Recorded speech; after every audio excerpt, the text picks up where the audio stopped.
केकई ने जब ऐसा किया करने की कोशिश की तो भरत ने कहा मैं ऐसी मां को मां नहीं कहूंगा जिसने भाई भाई में दरार डाल दी, जिसने भाई भाई से अलग कर दिया।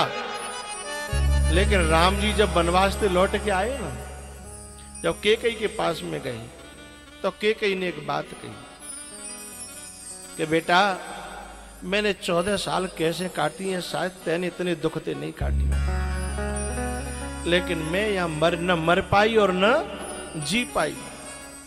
बस यदि तू मुझे मां कहता है तो मेरी एक प्रार्थना है।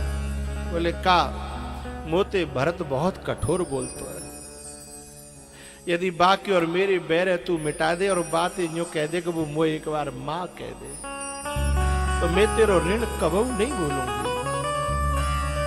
राम जी ने भरत को बुलाया अपने कमरे में और बुला करके कहा भरत तू मुझे मानता है, मैं जानता हूं, लेकिन मैं आज तुमसे कुछ मांगना चाहता हूं। अच्छा, भरत को पता था कि केकई के भवन से आए हैं राम।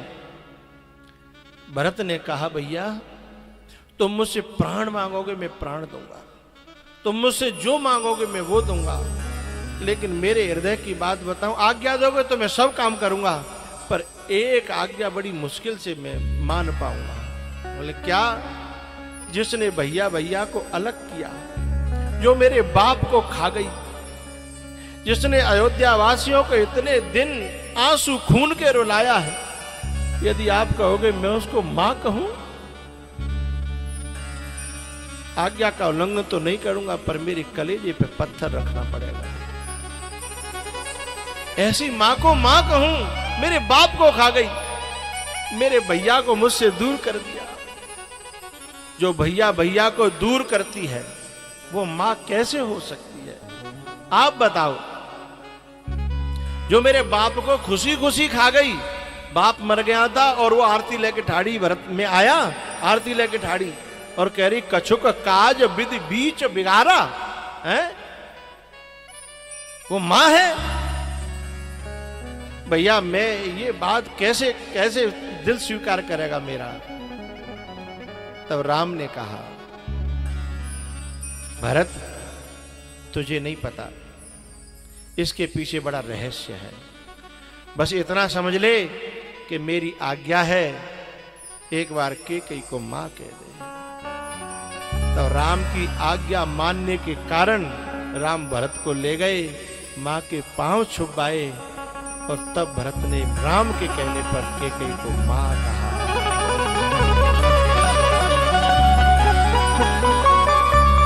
एरी मैया, मैं अभी सुबह चर्चा चली थी ना, पहले जो है 4-4, 6-6 बालक होते और सब साजे रहते, उनके भी ब्याह हो जाते तो साजे रहते, लेकिन अब जो माताएं अलग अलग कर देती हैं ना, कोस पहले आते ही सोच के आती हैं अलग अलग करना है, तो खून को खून से दूर मत करना।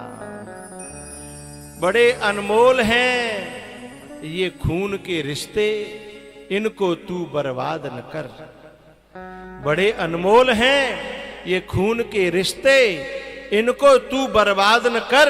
चाहे तो मेरा भी हिस्सा ले ले, पर मनों में तू दीवार न कर।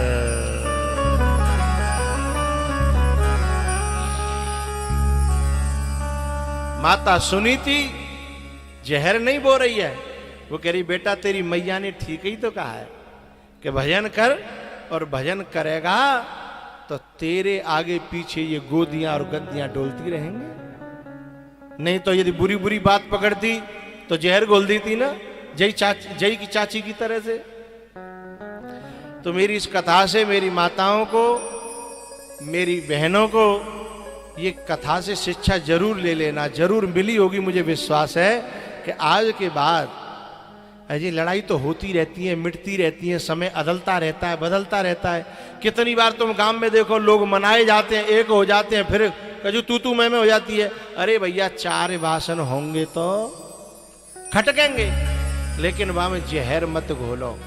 नहीं कादना केकई की तरह तुम्हारे ही बालक हैं,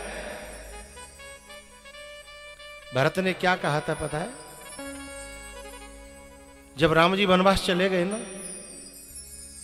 तो भरत जी ने कुटिया बना ली नंदीग्राम में, और नंदीग्राम में कुटिया बना ली तो एक दिना कैकेयी पहुंची वहीं डोली में बैठ कर गई,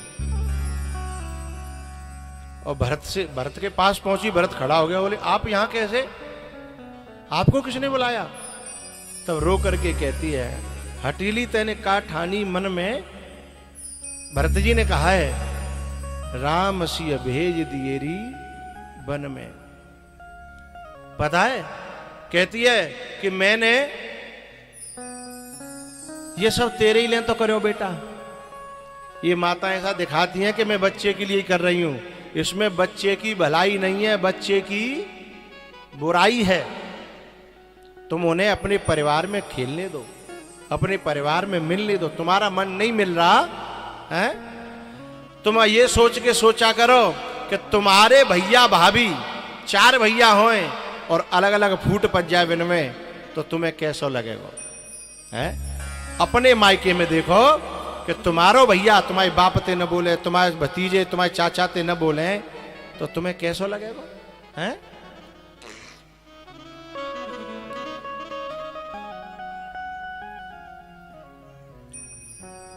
हटीली तैने का ठानीरी मन में, राम सिय भेज दिएरी वन में।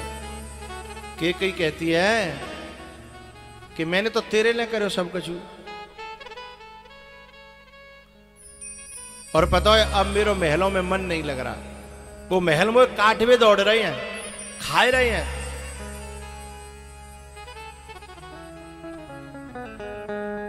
लेकिन भरत जी ने क्या कहा कि तुमने ही तो उन्हें मांगा था, मैंने तो मांगा नहीं था। अब उन्हें कम से कम भोगो तो सही, उनको स्वाद तो ले। ये तो समझो काऊ के पेट पे लात मार के हैं जो भोग इकट्ठे किए जाते हैं, उनको स्वाद कैसा होता है? तुमने जो है कौशल्या के पेट पे लात मारी, राम को भेज दिया।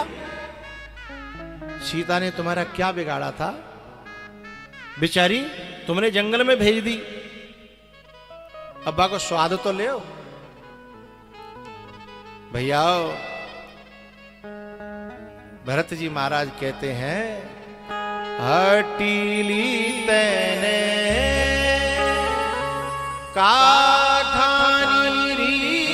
मन में, राम सिय भेज दिए वन में, राम सिय भेज दिए वन में।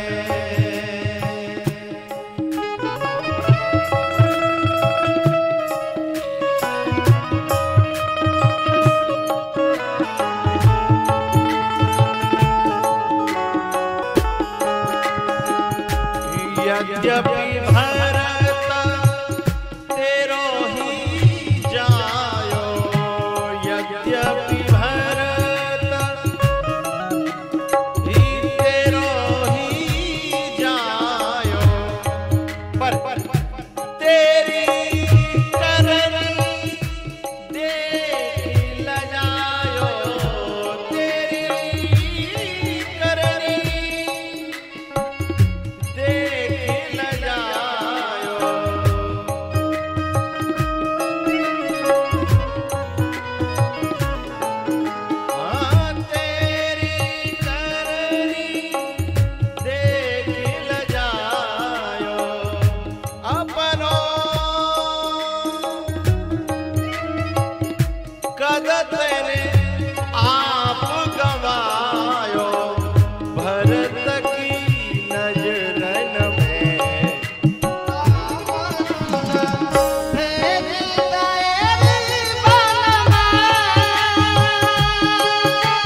जायो तेरी करनी देख लजा अपनो पद तेने आप गवायो भरत की नजरन में। मेरी माताओं से मेरी बहनों से मेरी प्रार्थना है, आज भरत भी अपनी जननी को मां कहना नहीं चाहता। कहीं ऐसा दिन तुम्हारे सामने ना आ जाए कि तुम्हारा ही बेटा तुमसे मां कहने में शर्म करे, उसे शर्म लगे कि तू मेरी मां। हंस वंश दशरथ जनक राम लखन से भाई और जननी तू जननी बही विदिशन कछुन बसाए। इसमें बड़ी गहरी कथा छुपी हुई है, खोलूं? कैकेयी को ऐसा कलंक लगा, ऐसा कलंक क्यों लगा? ये कलंक आज तक नहीं धुलाए, ये कालिमा आज तक नहीं धुली है। आज तक भी कोई अपनी बेटी का नाम कैकेयी नहीं रखता। क्यों? यहां भरत जी कहना चाहते हैं जननी तू जननी भई। बोले हंस वंश दशरथ जनक, बोले मेरो हंस जैसो वंश, दशरथ जैसे मेरे पिता, राम जैसे भाई, लखन जैसे भाई, ये सब कुछ अच्छा है, पर तू मेरी जननी कहां से आ गई? और तू तो अपनी मां की मां निकरी। इसमें बड़ी गहराई है। जननी तू जननी भई, तू मां की भी मां निकली। ये जो कैकेयी थी, इसकी मां बहुत ज्यादा जिद्दीली थी। इनके जो पिताजी केक थे वो पशु पंछियों की भाषा समझते थे।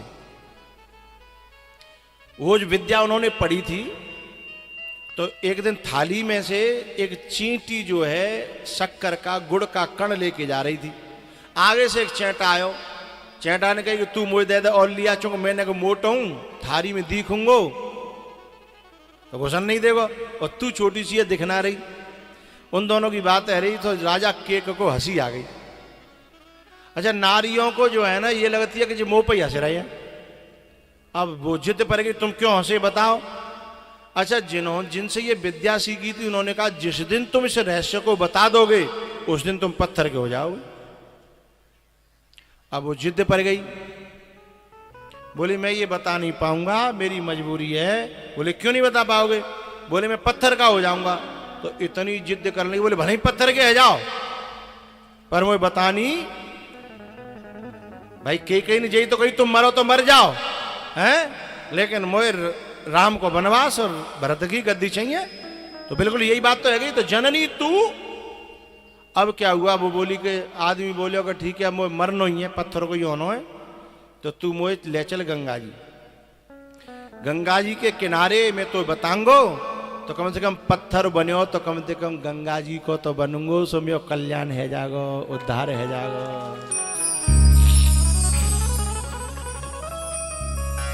अब ये गंगा जी लेके चल दी मरवावे के लिए, हैं? रास्ता में कहा भयो कि ये राजा केक जो थे वो धर्मात्मा थे थोड़े, तभी तो ये विद्या जानते थे।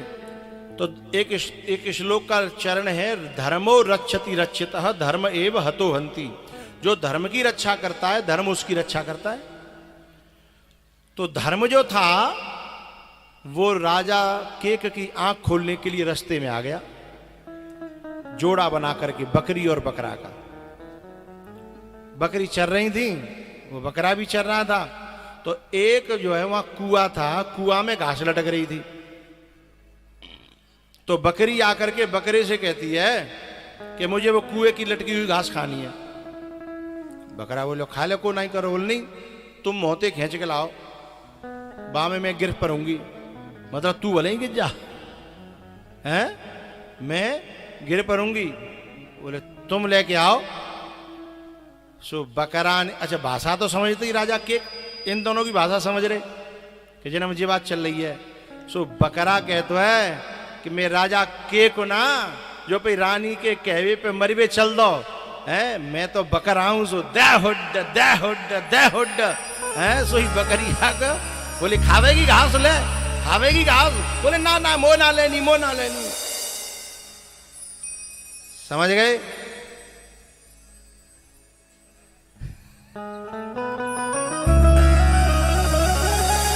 इस बात को भरत जी ने केकई से कहा कि हंस वंश दशरथ जनक और राम लखन से भाई, जननी तू जननी भई, विदिशन कछुन बसाय।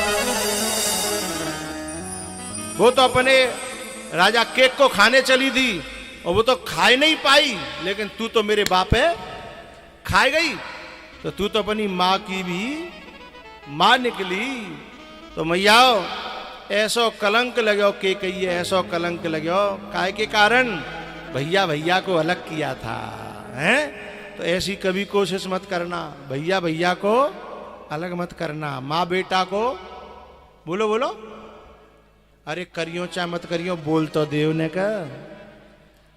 माँ बेटा को अलग मत करना, भैया भैया को, चाचा भतीजे को, चाचा ताऊ को अलग मत करना।